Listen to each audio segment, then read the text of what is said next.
کے لیے اللہ تبارک تعالیٰ سے روبرو ہونا، یہ ایک بنیادی فرق۔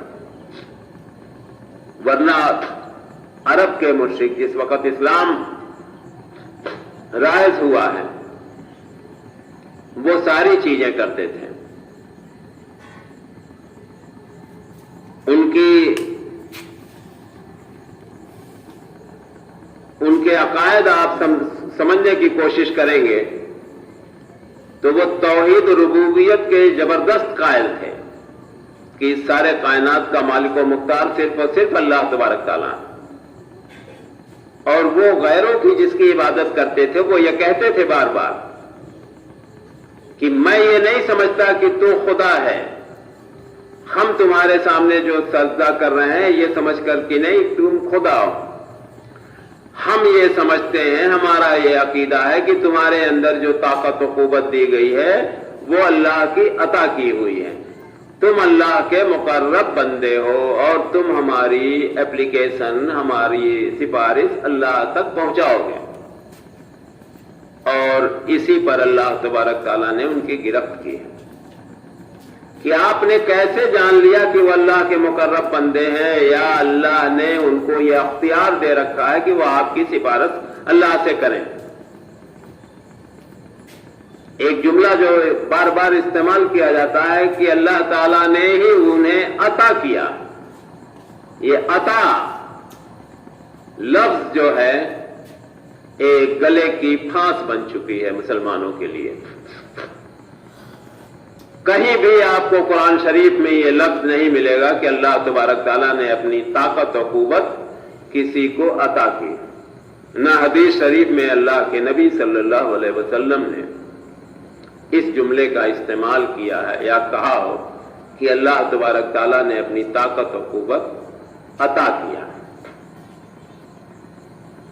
امید ہے کہ آپ اپنے ان باتوں کو سمجھنے کی کوشش کریں گے اور قرآن کا ورق پلٹ کر آپ اس کو پڑھنے، سمجھنے، اپنی زندگی میں اتار کر صحیح مسلمان بننے کی کوشش کریں گے۔ السلام علیکم ورحمۃ اللہ وبرکاتہ۔